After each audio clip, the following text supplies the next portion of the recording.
Welcome to the Ringer NFL show. I'm your host, Sheil Kapadia, with my friend Steven Ruiz, and we are talking shaky quarterback spots today. This is an assessment of the most vulnerable, uncertain quarterback situations and how those situations might play out this season. So anyone can do, coaches on the hot seat. We're kind of doing starting quarterbacks on the hot seat. And so the exercise is simple here.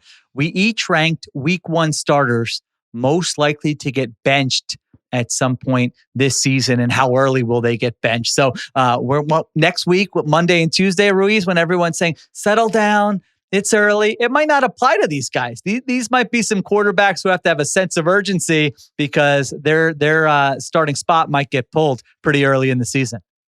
The more I thought about it and the wider I casted my net and considered guys that are not on my radar for getting benched, the more I realized maybe guys 22 through 32 all have a shot. I'm not saying those early 20s guys are going to get benched, but I'm saying I can envision a scenario where that does happen.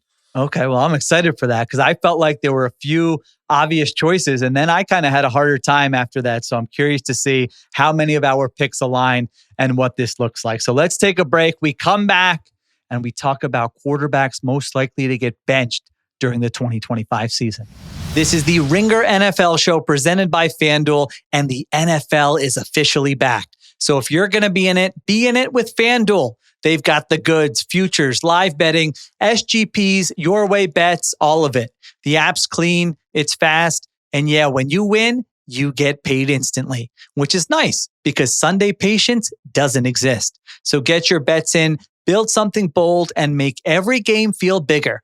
Download the FanDuel app or head to FanDuel.com/RingerNFL to get started. The Ringer is committed to responsible gaming. Please visit rg-help.com to learn more about the resources and helplines available, and listen to the end of the episode for additional details. Must be 21 plus and present in select states, or 18 plus and present in DC, Kentucky, or Wyoming. Gambling problem? Call 1-800-GAMBLER or visit rg-help.com. Call 1-888-789-7777 or visit ccpg.org/chat in Connecticut. Paid endorsement.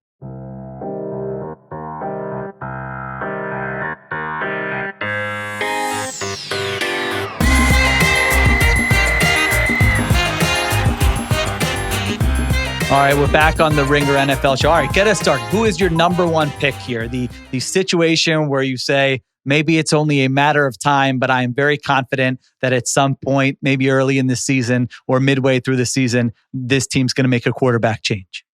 I'm going to go with Daniel Jones. I'm going to go with the quarterback change that I think caught a few people by surprise when it was announced a couple of weeks ago. But my basis for picking Daniel Jones in Indianapolis is just the track record, the recent track record. The injury, the neck injury, I think totally warped Jones's game to the point where I don't know how he's going to be useful for this offense. We talked about it on the pod a couple of weeks ago.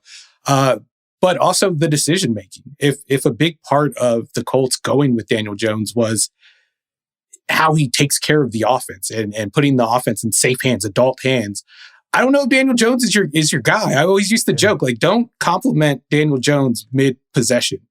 Don't do it in the middle of a drive because he's liable to do something boneheaded by the end of the drive. And I just think that if that's the basis for starting him, I know Shane Steichen has said we're not going to give him a short leash. We're going to make him the starter the whole season. But I've heard Shane Steichen say that he wasn't going to bench Anthony Richardson and then do it the very next day last year. So I'm not buying it. And I think Daniel Jones has kind of been set up to, I wouldn't say fail, but I think fans in Indianapolis are going to be very loud the first time he makes a mistake, throws an interception or gets a sack fumble, something like that. It's not going to be a fun experience for them to watch Daniel Jones. I think you're right. And they were number 2 on my list. So I had one quarterback and one team ranked ahead of them, but they have to be on anyone's short list. And you're so right there. Why has there been this sort of amnesia about Daniel Jones in recent years? Again, Darnold and Baker Mayfield.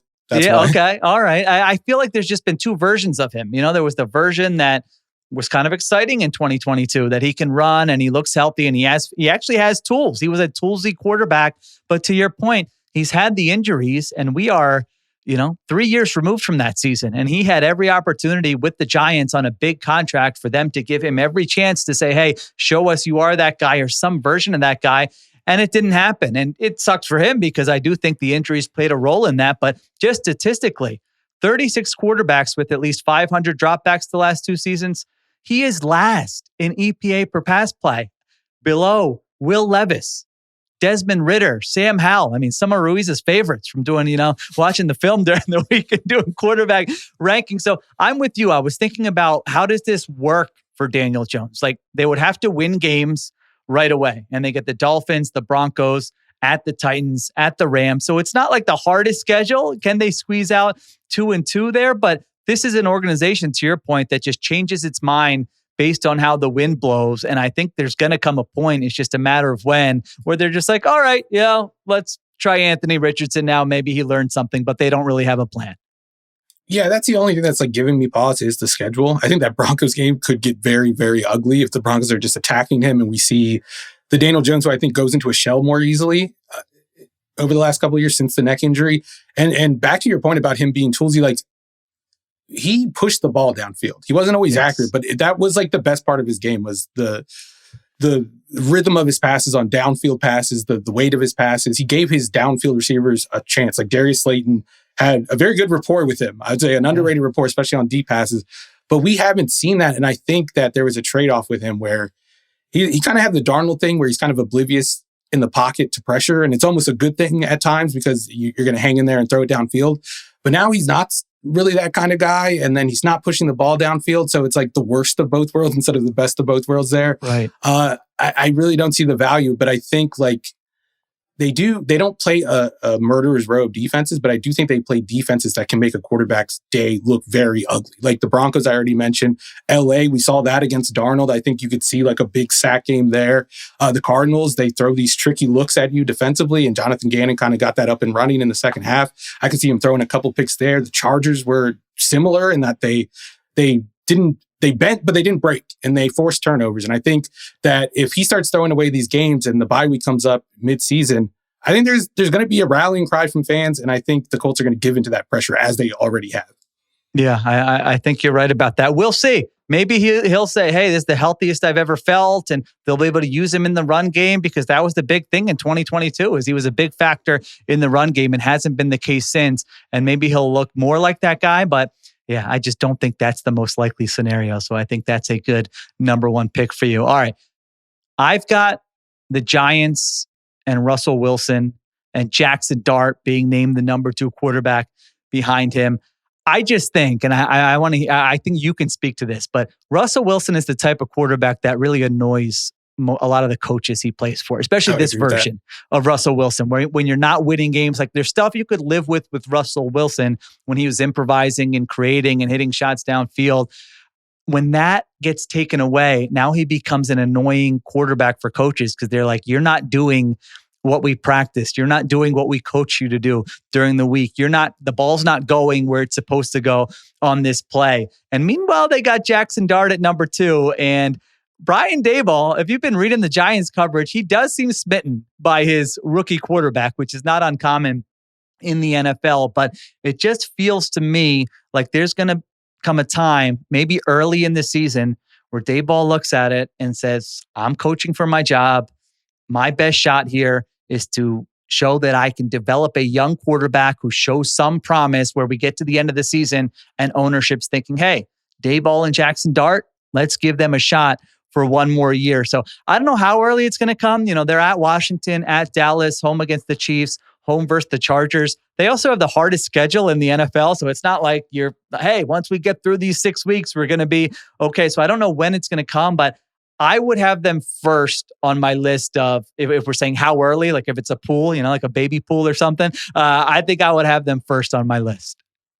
Yeah, I considered them first, definitely, because fans are going to want to see it after Jackson Dart lit it up in the preseason. But, and I do agree with your point that this is Daboll's last chance, and Russell Wilson doesn't run the offense as designed. And if I'm him, I don't want to go out with a guy that's not even running my offense. I want to go down with the ship, so to speak. But if I'm Daboll, I think my best chance at retaining this job and coming back again next year is kind of banking that good energy you got from the preseason and not ruining it, not exposing Jackson Dart. Because if Jackson Dart goes out there and he's bad, you have no shot.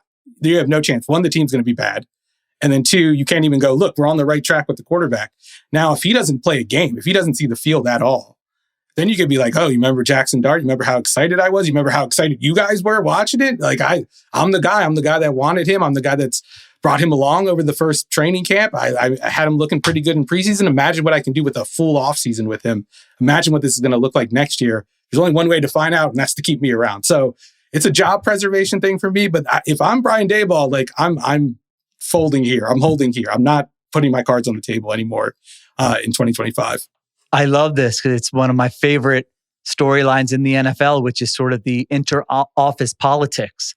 And so if Daboll can say, to your point, I wanted Dart, and you guys saw Dart in the preseason, but you signed Russell Wilson and you wanted me to play him, and he didn't have it, but I was doing the best I can, just trying to be a good company man. But, you got to give me a shot with Jackson Dart next year. I mean, you saw that. So that's it. Because you're right. If he plays him, and by the way, I want to know where you are with Jackson Dart, because we talked about him during draft time.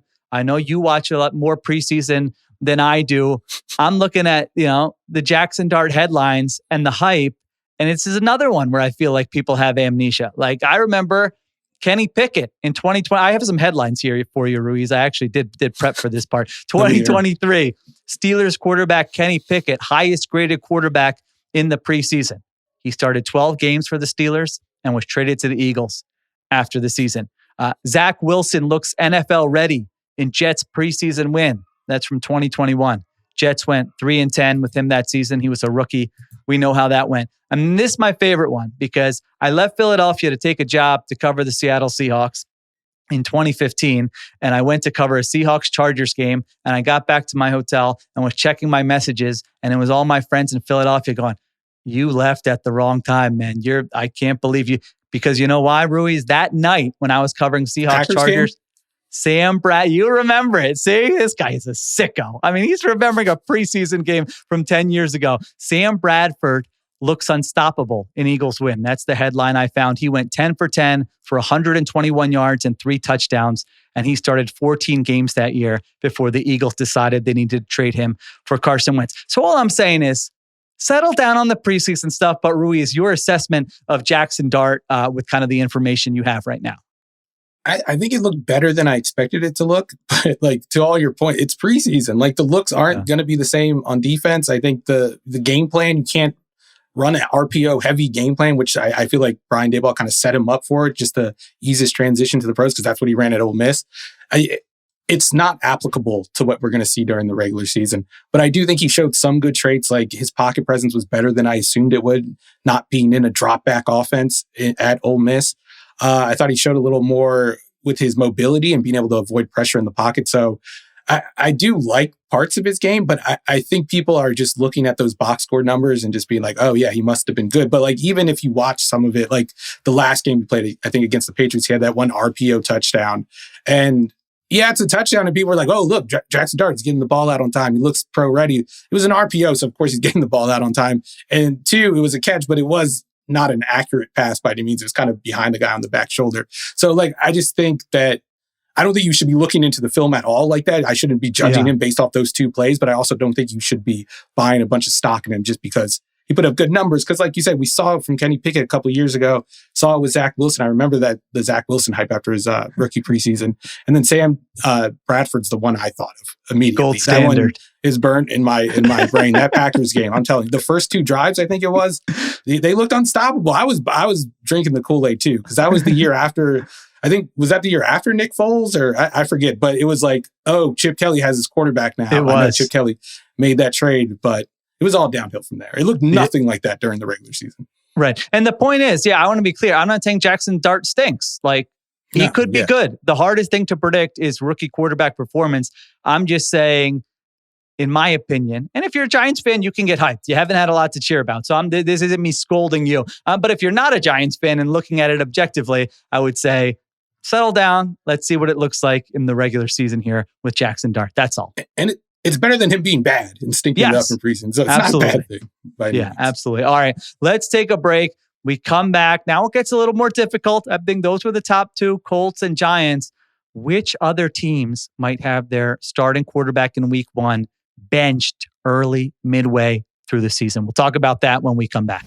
This episode is sponsored by American Eagle. So it's official. American Eagle just launched their exclusive limited edition collab with True Colors by Travis Kelce, and we could not be more excited to check it out. From sweater polos to loose and baggy pants to comfy sets, there's literally something for everyone.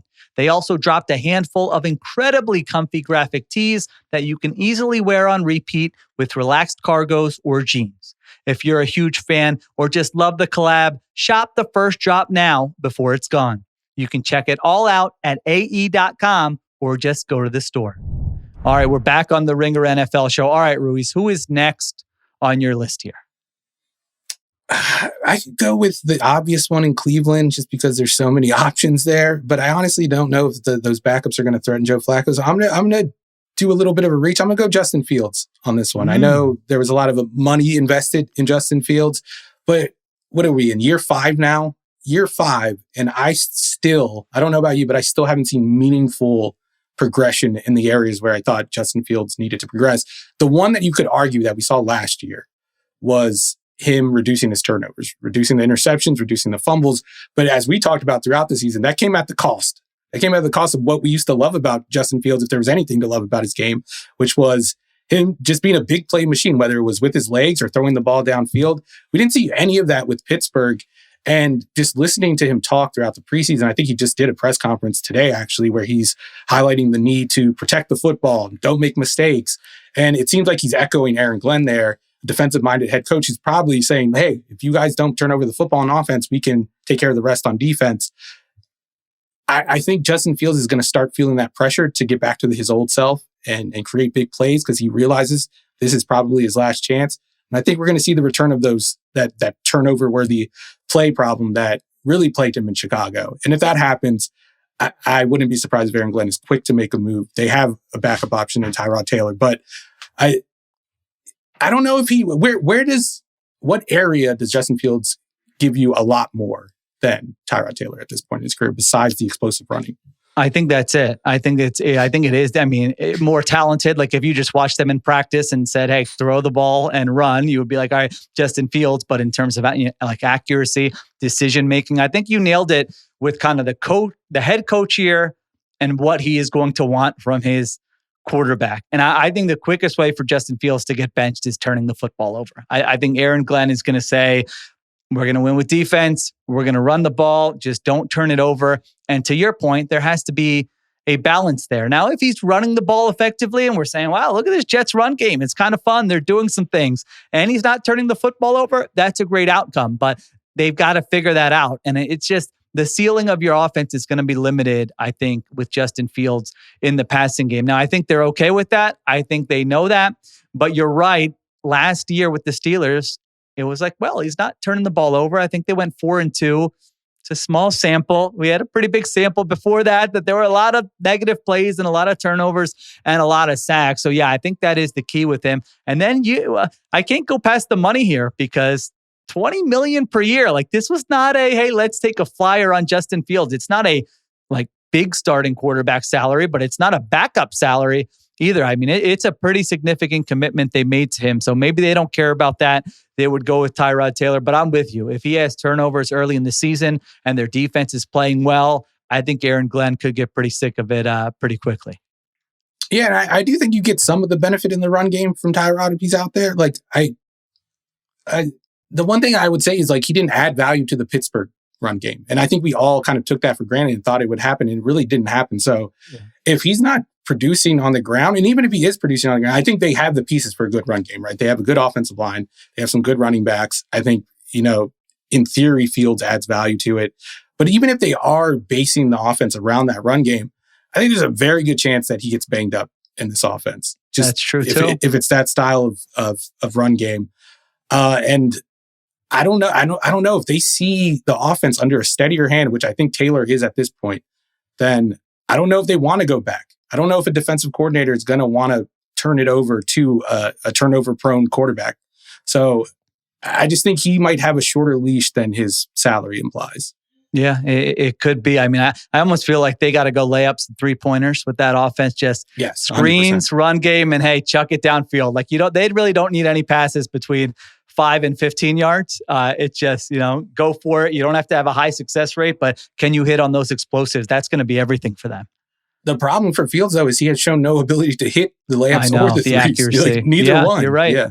You're right. Yeah, no, I'm with you there. All right.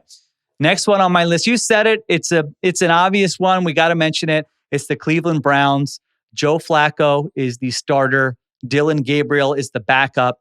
Shedeur Sanders is third. Now, I'm not sure what the Browns' motivation is this season. Like, this was a hard one. I had them lower down the list here than I was expecting because I just don't know exactly what they want to do. I feel like their defense could keep them somewhat competitive. I feel like the coaching staff is still pretty good. And so I'm trying to figure out what's the motivation for going to Dylan Gabriel over Joe Flacco. So I've got him on the list because if Joe Flacco is your starter in 2025, they've got to be on this list. But I also didn't feel that confident that it's going to happen early in the season. How do you read this situation? Yeah, that's the one thing. If there was someone to put, if Kenny Pickett was still here, I can't believe I'm like, thinking about, they'd be so much better off if they had Kenny Pickett. But if Kenny Pickett was here, I could see them making a change at some point. But I just think the gap between Flacco and whatever Dylan Gabriel can be, which I don't know, he's an undersized player. He didn't come from a pro-style system at Oregon. Like, I think there is going to be a transition period for them. And he didn't light the world on fire in preseason. I think he showed some ability to kind of handle the offense, but that's it really. I just don't know who pushes Flacco. I'm not saying Flacco is going to lock down the job and by week 6 we're like, he's untouchable in this offense. But like what we saw out of Shedeur, I just don't think he's ready to play this year. No. He's obviously starting the year as QB3. And I would say the same thing about Dylan Gabriel. So it's 2 rookies challenging a guy who at the very least, I think he's going to be able to handle the offense better. I think you're going to be able to run more stuff with him, which I think Stefanski will appreciate. And he probably still has a better arm than both of these guys at this point in his career. There's no doubt about it. Yeah, I think if you just went by arm strength, it would be Flacco. Gabriel, I'm with you. I think this sort of him picking up the offense, the decision-making, it seemed like they were pretty encouraged by that in the preseason. I think he probably looked better than a lot of people expected. But to our earlier point, it's the preseason, so who knows? And Shedeur, it feels like unless there's something from ownership, I mean, at this point, based on what we've seen and the information we have, I think it would be pretty surprising if he got into the game. So, and the job status stuff there, I don't really know. Like, it seems like ownership kind of still likes Andrew Berry and Kevin Stefanski, despite the Deshaun Watson disaster there. So maybe they would just stay on and they're not feeling that pressure. It's just a hard situation to predict there in Cleveland. And again, like Flacco, can he be like the 25th best starter in the NFL? Like maybe, and maybe the defense is good and they're a little more competitive than we think. So that one is difficult to predict. All right, Ruiz, one more. Give us one more. If you've got a spicy one and you want to go with that, go with that. If there's one on your mind where you're like, I got to get this take out there before the game start, give me one more for this exercise. Oh my God, I'm going to get myself into trouble. I mean, the quarterback rankings are coming out this week, so I'm going to be in trouble anyway. That's right. You can't hide it. Do I go with a young quarterback or one that I know is already mad at you and me in particular? All right, I'm just going to go for it. I'm saying there's a chance. I'm not predicting that this is going to happen. I'm just saying there is a world where Sam Darnold has a little Nick Foles in Jacksonville situation go on where, he has the good year. The team that needs a quarterback in a pinch pays him a short-term contract. He gets there and he turns the ball over. I think that's very much in the range of outcomes for Sam Darnold and how he plays the sport. And we've talked about the concerns about Seattle's offensive line. I think their offensive line impressed in the preseason, I would say. But again, with the caveat, it is the preseason. And I don't know if it's going to be impressive in terms of pass protection. I think what we saw in the preseason was a good run game. Like that first game Darnold played where he led him down the field. There was no real drop back passing. It was like throws to the flat, play off of boot action. There was run plays in there. So unless they're able to maintain that environment, I think there's a good chance that we see some of the ugly Sam Darnold plays that we saw at the end of his tenure in Minnesota. And if that's the case, and I might be Donald, and I'm like, I have this defense that might be a top 10 defense, might be a top 5 defense if I get the most out of it. I got Drew Lock on the bench who I mean, 3 years ago, I don't think you would have been like, there's a big difference between Drew Lock and Sam Darnold. Maybe Drew Lock's ready for his resurgence late in his career. But like, I'm just saying, you have a formidable backup behind him, one that has started games in this league, one that has started games in Seattle. And then you have a quarterback who is prone to mistakes at times, especially when his protection gets bad. And then you have a defense that's ready to win now. So I wouldn't be surprised if it did happen. I'm not predicting it to happen, though. I looked at the Seahawks, and I don't disagree with your assessment of Darnold. I think you and I are on the same page. Maybe we'll be proven wrong, and he's going to be awesome in this scheme, and Clint Kubiak's going to scheme things up. I just couldn't get there because of the backup situation. Like, Drew Lock doesn't scream to me like, hey, let's put in, like, he's going to play a safe style of mistake-free football, and we can lean on our defense. And then Jalen Milroe, I don't, all accounts in Seattle, it didn't seem like he's ready to play this summer. I did make a prediction yesterday, Ruiz, that Kirk Cousins is going to have a meaningful moment at some point this season. Isn't that a scheme, sort of a scheme that maybe he would be comfortable in? Maybe we'll tuck that one away. I wouldn't rule it out. Cousins. Yeah. In Seattle, if their defense is playing really well, he's another year off the Achilles. He can run the play action, boot stuff that he's familiar with. He's going to make good decisions. He's a veteran. You tell him, hey, don't turn the football over. That kind of thing. Something to maybe keep an eye on. I don't know if you saw it, but I saw a report. I think it was out of Tom Pelissero. He's like, Cousins has been throwing the ball well in training camp. Oh, I did see that. I think that's just the PR campaign. I think that's the machine rolling, trying to drum up some interest. But I'm just, like you said, better than the alternative of he looks terrible in training camp. So there you go. All right, the Seattle Seahawks. That's a good. I was just dreading you were going to give me a Jalen Hurts, Tanner McKee, and I was going to have to be like, all right, cut his mic off. I can't do this days before the Eagles Cowboys opener. I'm the one that's rational about Jalen Hurts' rankings. It's everyone else that isn't. And I'm a little irrational about how good Tanner McKee is, but I still stand by it. I think he's really good. All right. When are the QB rankings coming out, Ruiz? They're coming out Wednesday. Perfect. What timing? All right. So by the time people listen to this, you go on theringer.com and you check out Steven Ruiz's first installment of the 2025 quarterback rankings. He's ready for all the smoke. How many years have you been doing this? On the Ringer, I've been doing it for 4 years now. 4 years. I've been ranking quarterbacks since the beginning of my career. So yeah. Since he was in diapers, he's been ranking quarterbacks. There you go. All right. So check that out on theringer.com. Thank you to Steven Ruiz for joining. I'll be right back with the Hurry Up. All right. The Hurry Up is our closing segment where I give you a take on news in the NFL. And while we covered the Micah Parsons trade last week, more reporting has come out, and I just need to cut through some of the noise here for a second. So I have seen some of the arguments that, hey, maybe this move makes sense for the Cowboys.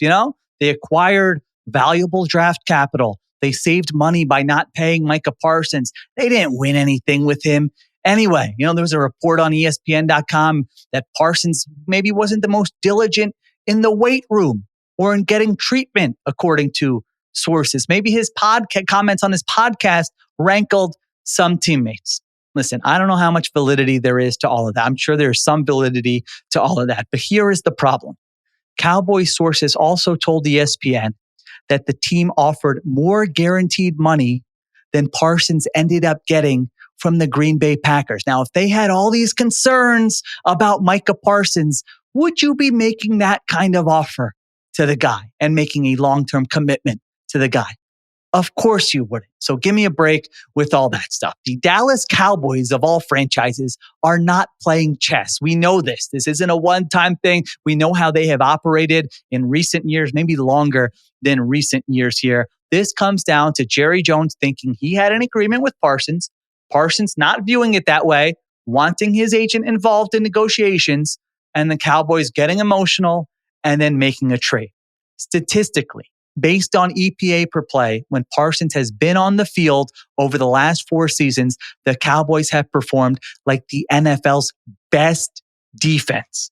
Without him, they've performed like the NFL's worst defense, 1-32 with Parsons, without Parsons. There literally could not be a wider gap in performance. I think it's going to be pretty clear how much they miss him when we watch Dallas's defense this year. All right. Thanks to Steven Ruiz. Thank you to Christopher Sutton for producing, Kiera Gibbons and Brian Waters on social, and additional production supervision by Conor Nevins and Arjuna Ramgopal. I'm Sheil Kapadia. We'll talk to you next time on the Ringer NFL Show.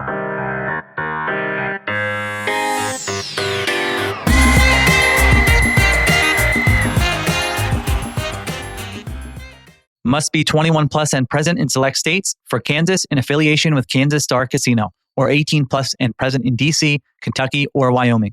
Gambling problem? Call 1-800-GAMBLER or visit rg-help.com.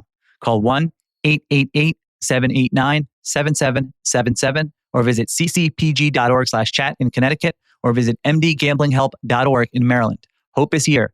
Visit gamblinghelplinema.org or call 800-327-5050 for 24/7 support in Massachusetts or call 1-877-8-HOPE-NY or text HOPE-NY in New York.